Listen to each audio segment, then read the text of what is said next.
Baik, perkenalkan saya dengan Nur Rahmat Cinta Pratiwi dengan 3 digit NIM terakhir 198 yang merupakan perwakilan dari SKDA 10. Kali ini kami akan mempresentasikan studi proyek kami dengan topik pankreas karsinoma. Baik, berikut merupakan nama-nama anggota dari SKDA 10. Baik, selamat pagi dokter dan teman-teman. Saya Satria dengan 3 digit NIM terakhir 79. Izinkan saya untuk menjelaskan latar belakang dari penulisan paper ini. Paper ini membahas tentang karsinoma pankreas. Jadi, karsinoma pankreas merupakan neoplasma ganas yang paling sering berasal dari jaringan eksokrin, terutama adenokarsinoma ductal pancreaticus atau PDAC. Kanker ini termasuk penyebab kematian akibat kanker yang signifikan secara global, dengan diagnosis yang sering terlambat karena gejala awal yang non-spesifik. Faktor risiko utama meliputi merokok, diabetes mellitus, obesitas, infeksi Helicobacter pylori, usia lanjut, riwayat keluarga, serta pankreatitis kronis. Patogenesisnya melibatkan transformasi lesi prekursor pankreatik intraepitelial neoplasma atau PANIN melalui akumulasi mutasi genetik pada KRAS, TP53, CDKN2A, dan SMAD4 hingga menjadi kanker invasif dan berbahaya. Secara klinis, pasien biasanya datang dengan ikterus obstruktif, kemudian ada nyeri epigastrium dan penurunan berat badan, serta sering ditemukan metastasis misalnya ke hati, paru-paru, dan peritoneum. Sekitar latar belakang untuk paper ini. Terima kasih. Perkenalkan, saya Angelika Jocelyn Putri Pratama dengan NIM akhir 252. Untuk rumusan masalah, apa pengertian dari pankreas secara anatomi dan fisiologi, apa definisi serta gambaran epidemiologi dari karsinoma pankreas, apa saja faktor resiko yang patofisiologi, apa saja manifestasi klinis yang terjadi pada kanker pankreas, bagaimana penata laksanaan dan prognosis yang mempengaruhi kanker pankreas. Sekian dari saya. Tujuan penulisan menjelaskan anatomi dan fisiologi dari dasar pankreas sebagai landasan pemahaman mengenai fungsi organ, lalu menjelaskan definisi serta gambaran epidemiologisnya, lalu menganalisa faktor resiko serta mekanisme patofisiologi, lalu mendeskripsikan manifestasi klinis yang umum terjadi pada penderita karsinoma pankreas, lalu mengkaji pendekatan penata laksanaan. Baik, perkenalkan, saya Felicita Sinta Radian Parasita dengan 3 digit NIM terakhir 224. Saya izin untuk mempresentasikan manfaat dari penulisan student project kami. Yang pertama yaitu meningkatkan pemahaman tentang penyebab, gejala, dan pencegahan pankreas karsinoma. Yang kedua, mendorong deteksi dini dan pengobatan yang tepat untuk menghindari komplikasi pankreas karsinoma. Yang ketiga, menjadi referensi bagi penelitian dan pembelajaran mengenai pankreas karsinoma. Yang keempat, menyediakan informasi terkini terkait diagnosis dan terapi yang efektif. Dan yang kelima, mendukung pengembangan penelitian lebih lanjut di bidang kesehatan. Sekian yang dapat saya sampaikan, saya berikan ke teman saya selanjutnya. Terima kasih. Baik, perkenalkan saya Tirza Karisa dengan 3 digit NIM terakhir 123. Saya akan menjelaskan mengenai anatomi pankreas secara umum. Yang pertama adalah mengenai lokasi dan juga batas pankreas. Pankreas terletak pada retroperitoneal di bagian atas abdomen, yaitu sekitar vertebra L1 sampai dengan L2. Kemudian, pankreas membentang secara transversal dari duodenum kanan ke limfa sebelah kiri. Pankreas terdiri dari kepala, yaitu dilakukan si duodenum, kemudian leher, yaitu antara kepala dan juga badan, kemudian badan yang melintasi aorta dan juga vena cava inferior, serta ekor yang menuju ke hilus limpa. Kemudian untuk batas-batas anatomisnya, pada anterior dibatasi oleh lambung dan juga mesokolon transversum. Kemudian pada bagian posterior dibatasi oleh aorta, vena cava inferior dan juga vena renal. Kemudian pada superior dibatasi oleh truncus coeliacus dan juga arteri hepatica, serta pada bagian inferior yaitu oleh vena porta dan juga arteri ataupun vena mesenterica superior. Kemudian selanjutnya adalah mengenai vaskularisasi dari pankreas.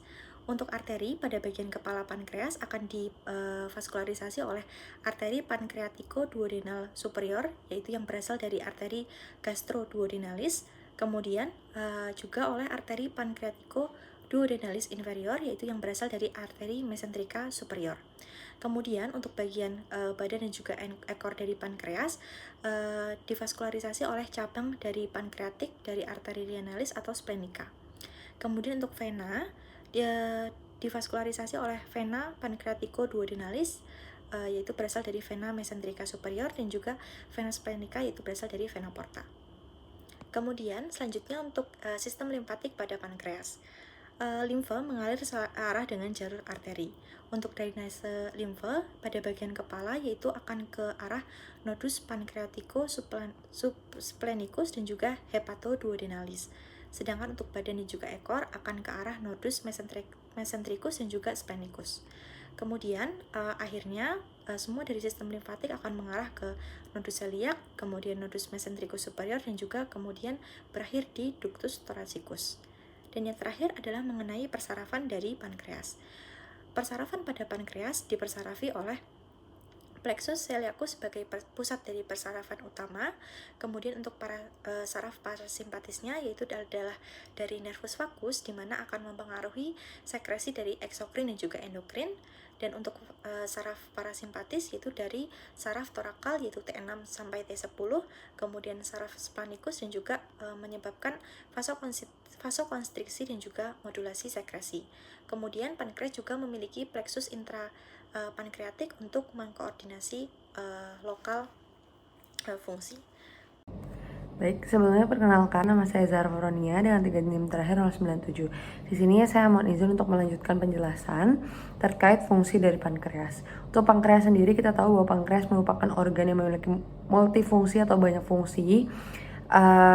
Pankreas memiliki fungsi eksokrin dan juga endokrin. Untuk fungsi eksokrin sendiri, ini dijalankan oleh sel-sel asinar yang dapat memproduksi enzim-enzim yang dapat membantu sistem pencernaan seperti enzim amilase, lipase, dan juga tripsin. Kemudian untuk fungsi endokrin dari pankreas sendiri, ini dijalankan oleh sel-sel khusus, kelompok sel khusus yang dikenal dengan nama sel Langerhans atau pulau Langerhans, yang dapat menghasilkan atau memproduksi hormon-hormon spesifik yang dapat berperan dalam regulasi metabolisme glukosa sehingga dapat berguna sebagai energi di dalam tubuh.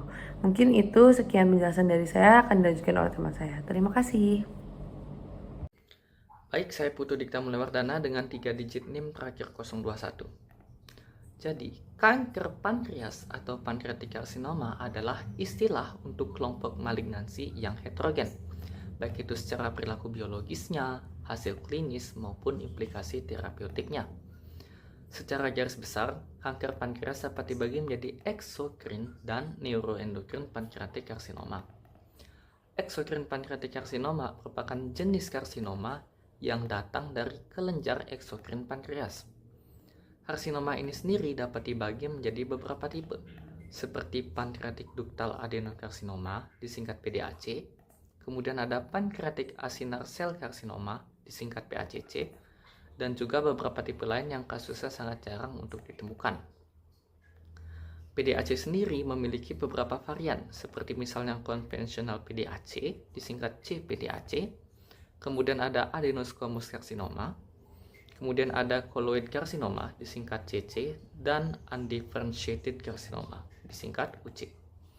Sementara itu, neuroendocrine pancreatic carcinoma juga dapat dibagi menjadi dua, yaitu ada pancreatic neuroendocrine tumor, disingkat PANEN, yang selnya terdiferensiasi dengan baik, dan juga ada pancreatic neuroendocrine carcinoma, disingkat PANECH, yang terdiferensiasi dengan lebih buruk dan prognosisnya juga biasanya lebih buruk.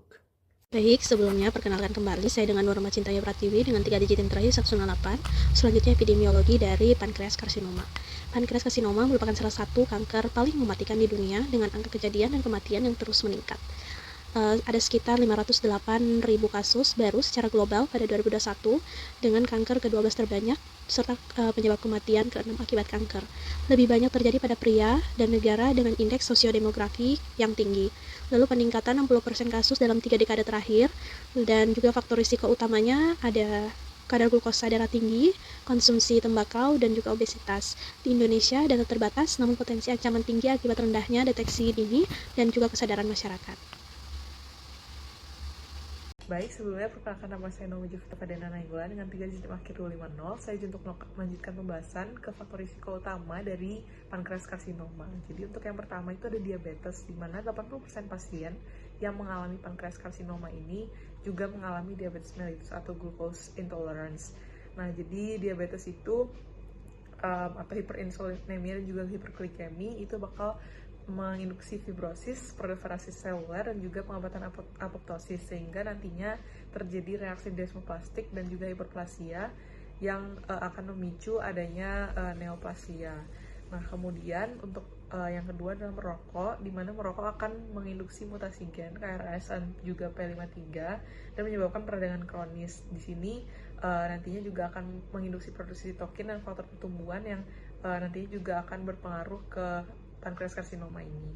Lalu untuk yang ketiga adalah obesitas, di mana dalam kondisi adiposopati, makrofag menghasilkan sitokin proinflamasi yang menyebabkan dysregulasi kadar hormon.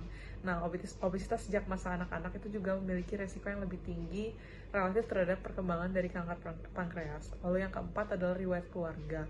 Jadi biasanya untuk keluarga yang memang mengalami pankreas karsinoma atau memang sudah mengalami kanker pankreas itu juga bisa menurunkan kepada anaknya, karena 80% kasus pada anak itu biasanya disertai dengan adanya mutasi gen PRS1. Perkenalkan, saya Katrina Musliminta Putri dengan 3 digit terakhir 045, izin untuk menjelaskan mengenai mekanisme patofisiologis daripada kanker pankreas. Jadi, perkembangan kanker pankreas umumnya dimulai dari perubahan genetik progresif pada sel epita. Sel ini mengalami transformasi menjadi lesi prekursor seperti panin dan juga IPMN. Panin sendiri terbagi dalam 3 tingkat, dari panin 1 yang paling awal hingga panin 3 yang hampir bersifat kanker invasif. Pada tahap-tahap ini terjadi akumulasi mutasi gen. Tahap awal panin 1 mutasi keras sering muncul dan mendorong pertumbuhan sel yang tidak terkendali. Lalu pada panin 2 gen P16 mulai teraktif. Di tahap akhir yaitu panin 3 mutasi TP53, VRCA2 dan SMAD4 mempercepat proses menuju kanker ganas. Namun, kanker pankreas tidak hanya dipengaruhi oleh mutasi genetik. Lingkungan mikro di sekitar tumor juga berperan besar. Aktivasi fibroblast dan mobilitas trauma yang berlebihan mendukung pertumbuhan kanker, sementara sel imun tertentu menciptakan kondisi imunosupresif, sehingga sel kanker bisa lolos dari deteksi sistem imun. Karena lokasi pankreas yang berada di retroperitoneum dan dikelilingi organ penting, kanker ini mudah menyebar secara lokal maupun ke organ lain seperti hati dan juga paru. Akibatnya, kanker pankreas sering baru terdeteksi saat sudah ditangani stadium lanjut dan sulit ditangani. Jadi, secara keseluruhan, kanker pankreas berkembang melalui kombinasi mutasi genetik, pembentukan lesi prekursor, interaksi kompleks dengan lingkungan sekitar, dan juga kemampuan metastasis yang tinggi.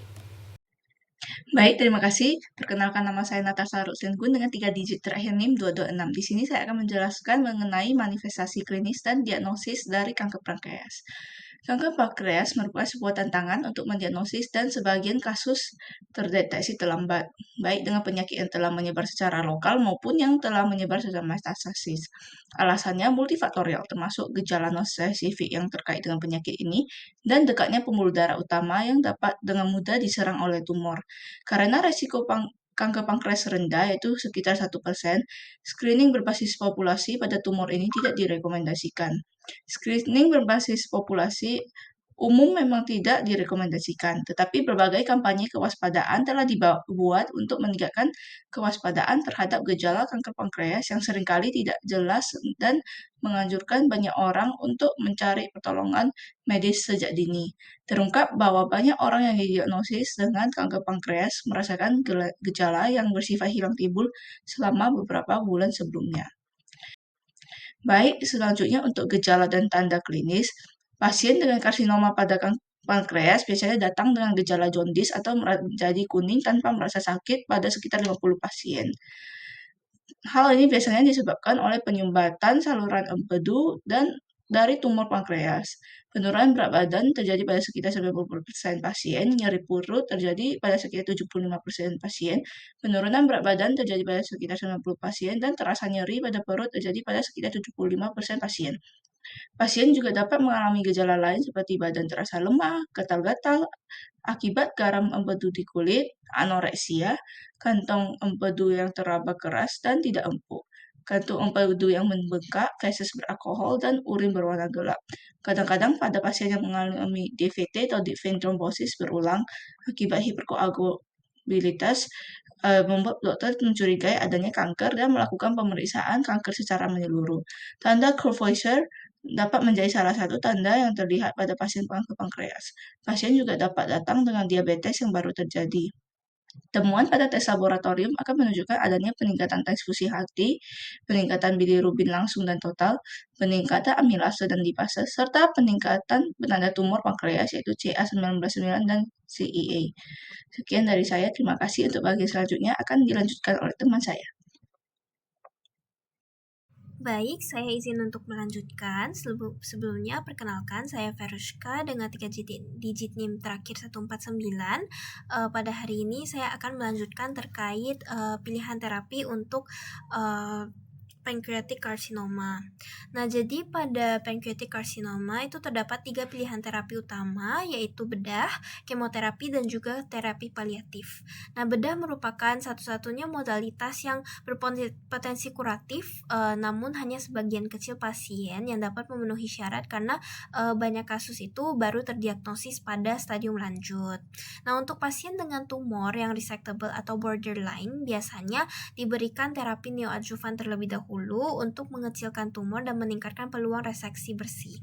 Nah, setelah operasi, kemoterapi adjuvan itu diberikan untuk menurunkan resiko kekambuhan.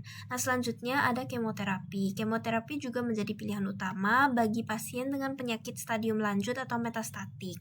Nah, regimen ini lini pertamanya yang umum digunakan adalah FOLFIRINOX dan kombinasi nab-paclitaxel dengan gemcitabine.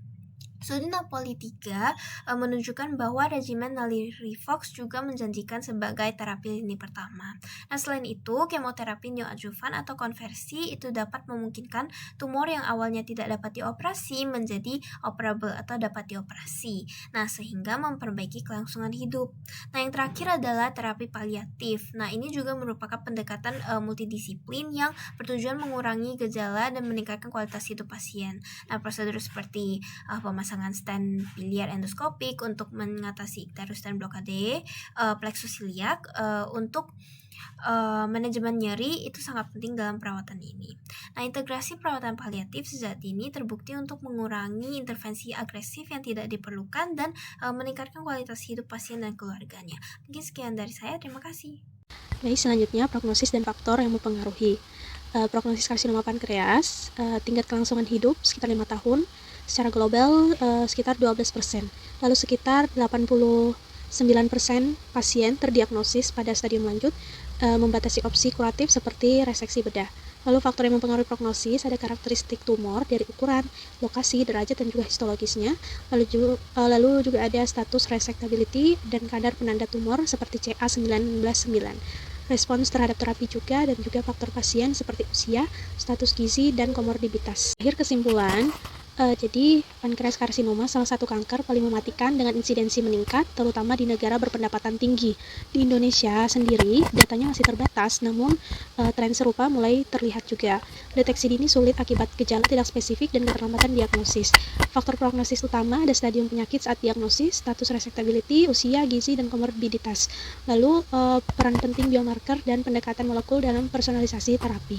Sekian dari saya, terima kasih. Sekian presentasi kami dari SGDA 10. Terima kasih.